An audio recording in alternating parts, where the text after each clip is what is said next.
Assalamu alaikum wa rahmatullahi wa barakatuh to some of y'all, and peace out to the rest of you. The blackest hearted, blackest minded, blackest man on social media signing black in and shining again, asking you to hit the share button because the message is more important than the messenger. So here's the deal, y'all. Shout out to Joseph Milligan for that hashtag don't approach her. And I put that on Facebook and YouTube. Now, in my community tab, I put up a post regarding the Lapeef Network, and in that post I put a link to their video upload or their video playback covering why it is that women don't like nice guys but settle for them after going after the bad boys first. You can see it in my community tab. I put 2 timestamps in there, and I put these confessions in, and in those confessions, one is by the Jamaican Panamanian lady, and then the other one is from Courtney Michelle. I admire the honesty and the candor of all 3 of the ladies that were on there. What I want to tell you, gentlemen, is number 1, regarding these confessions, you can respect the honesty of these 3 women while still not giving a rat's behind as to biologically or sociologically women would choose bad dudes over men that know how to treat them. And they want to go into evolutionary biology and talk about how it's natural, and I don't agree. Now, I don't think that they're lying for saying it's natural. I really think they don't know any difference, but that's part of the problem. That means that the culture really is that upped up. Now, if Amira were to say the same thing I'm saying, I would question her motives for saying it, but not the veracity of her statement. Yeah, our culture's jacked up. I just want to know what makes her think that Lebanese culture is any different. I mean, you look at the way they handle certain things. You know, the reason why Beirut was rocked by that explosion is because there is a cultural trend of just not really being that careful, being too relaxed when it comes to things that need to be serious and taken seriously. So a ship was allowed to sit there for 6 years with nitrogen fertilizer in it. That's the problem. There was no act of crime that caused that. And a bunch of people in Beirut had to pay with the loss of lives and property for it. That's not Amira's fault. But that is a cultural problem that leads to that. This is just one of the times when the outcomes were really, really bad. So you can respect someone's honesty and still not be willing to accept an excuse. And that's what I'm saying we need to be doing in this case. There's nothing about the excuses they're going to make that we need to respect. That we don't need to respect any reason they give for why they would look for the worst traits in a man and sexually select for those traits. But what they confessed to is exactly why I'm recording this message for you here. What I wanted to say to you, gentlemen, is number 1, shout out to Joseph Milligan for, as I said, for hashtag don't approach her. I had the idea, he put it into a hashtag. But don't approach her might not, it's something that many of you guys that are still in a simp stage or some blue or purple pill stage will try to get around. So you'll say, okay, well, I don't approach. Yeah, women have come to understand that men are not approaching them. But we want to make this something we weaponize, not just something that women cause. And that's why I said that. That's not where it ends, gentlemen. See, I'm going to introduce another hashtag. Don't validate her. It's important, gentlemen. Don't approach her comes underneath don't validate her. Now, don't validate her falls under another umbrella that's already extant. Shout out to Lion of MGTOW. He has hashtag GTN. Give them nothing. And that is important. Well, don't validate her comes underneath give them nothing. That means don't go to Instagram, OnlyFans, Snapchat, Facebook, Twitter, or YouTube, where women are showing off their looks or anything about their appearance. And then you start complimenting them, hitting the like button, hearts and all this, and little emoticons with the tongue sticking out and hearts for eyes. Man, shuck that fit. Stop doing that. That's part of why it is that we inherited what we inherited.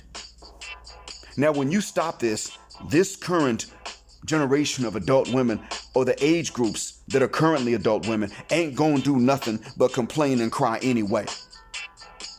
Some of them are gonna come up and say, we created this. I mean, what good does it do a man anyway?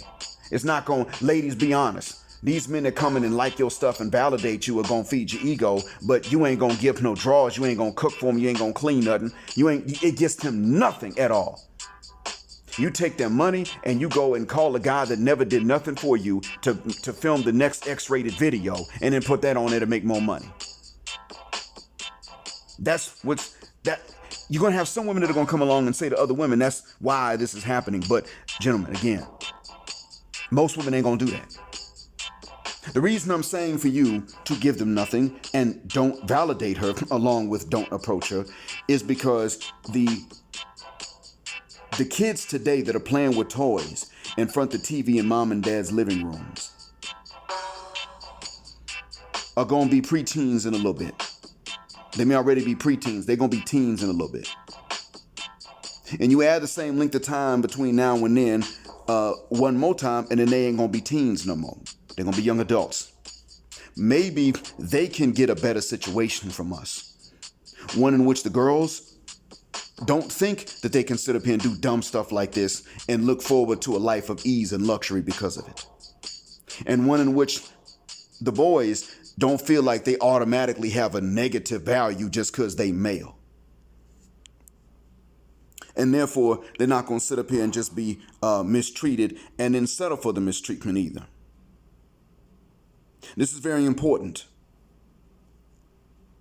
These men that are now little boys today need to inherit a situation in which they know they're better. And these little girls today need to inherit a situation in which they understand that they choose what their value is going to be. But that the value is not going to be better, and they're not going to be better than what they choose to be. They choose to be a SLUT, that's what they're going to be. They choose to be a garden tool, that's what they're going to be. If they choose to be wives and mothers, that's what they're going to be. If they choose to be career women, they're going to be that. And if they choose to be wives and mothers while young and then become career women later, they're going to be that too.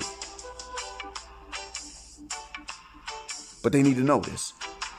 They can't sit up here and just, men have assume that men have a negative value and the men are going to believe it and therefore act on it and therefore validate them on these social media platforms where they stick a little booty out or outright make an X-rated video with 1% of dudes and then they make money from it and they get to retire later.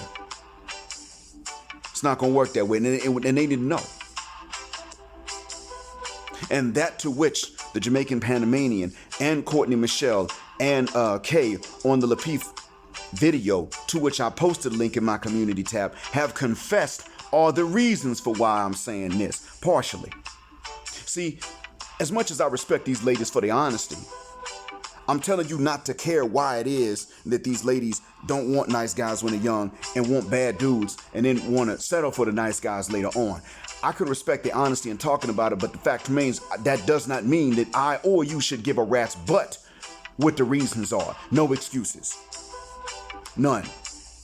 Choose the one that you're trained not to choose right now when you're young and attractive, or suffer the consequences.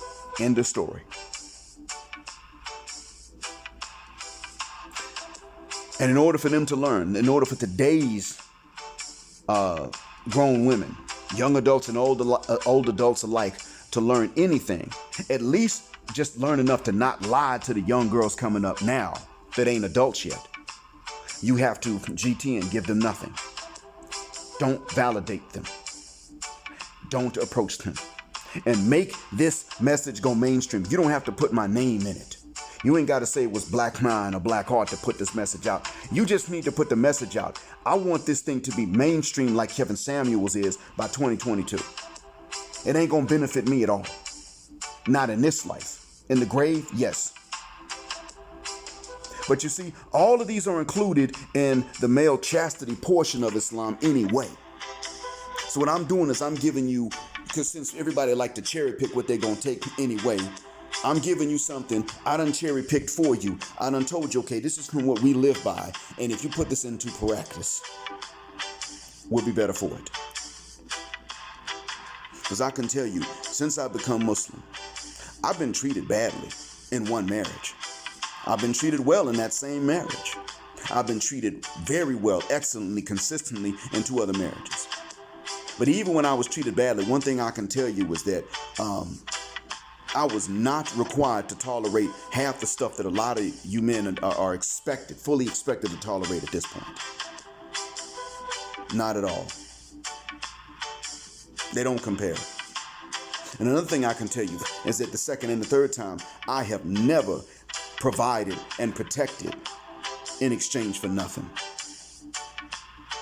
None of that. That has not occurred.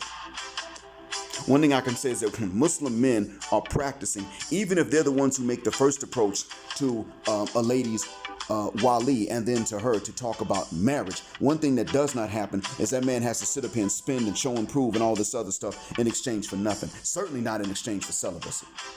Absolutely not. Not at all. The day that I spent the first time I spent money on either my second or third wife was not very far off in time from when we consummated the marriage and I was in them guts. As Stephen Clinkscales would say, about to butt. I mean, I don't say it like he does, but the point I'm making is, wasn't no spending money and kicking all this money. I got to show and prove and do all this other stuff. And in the meantime, I'm supposed to just hold my testes. That didn't happen. And it ain't got to happen to you either, gentlemen. So, give them nothing. Don't validate her. Don't approach her. And if you're going to go the marriage route, don't spend nothing till you got a marriage contract. Until it's halal for you or kosher for you to dig them guts and make her bust. Shout out to Steph's Cold again. Until the point that it's okay to do that, it ain't okay for you to be spending and providing and protecting and all this other stuff. Or problem solving. Thank you for listening. Black Heart, Black Mind, Blackout. You know the rest. Black heterosexual, non-select male power just because they don't like it. And Black patriarchy until extinction or judgment day.